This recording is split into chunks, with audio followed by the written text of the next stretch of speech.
चर्चा इस बात का हर गांव हर शहर में है।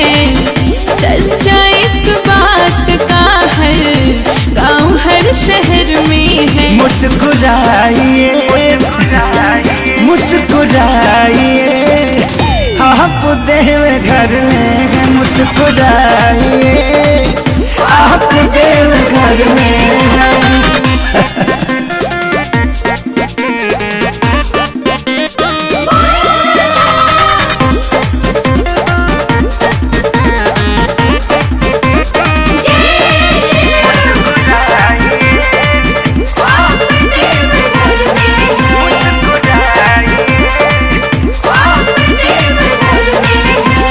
ढारे खाती जल लोग आवे पैदल हो।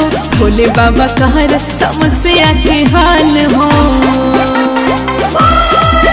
अरे जानता वे बतियाई सभे संसार में।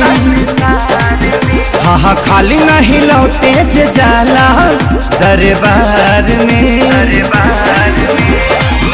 कांवरियों का वेलकम यहाँ आठों पहर में है। मुस्कुराइए मुस्कुराइए आप देव घर में है। मुस्कुराइए आप देव घर में है।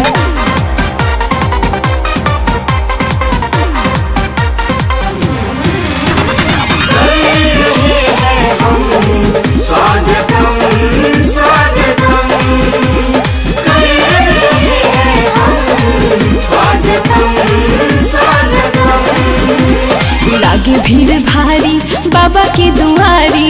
हर साल आवेल यादव राज खेसारी।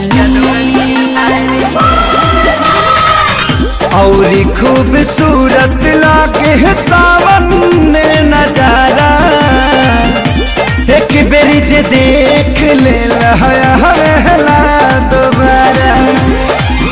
भक्त घटानी के सोनू हर एक घर में है। मुस्कुराइए मुस्कुराइए आप देव घर में है। मुस्कुराइए आप देव घर में है। मुझे चारों ओर बोल बम के नारा। यहाँ आवते भागे दुख सारा। चर्चा इस बात का हर गांव हर शहर में है। चर्चा इस बात का हर गांव हर शहर में है। मुस्कुराइए मुस्कुराइए आप देव घर में है। मुस्कुराइए आप देव घर में है। नमस्कार प्रणाम। हम खेसारी लाल यादव वो सबके गोड़ छुके गोड़ लगतनी और हमारे लेटेस्ट गाना सुने खातिर जी म्यूजिक भोजपुरी के सब्सक्राइब करी और अपन प्यार आशीर्वाद ओकरा साथे साथे खेसारी लाल यादव के भी दें।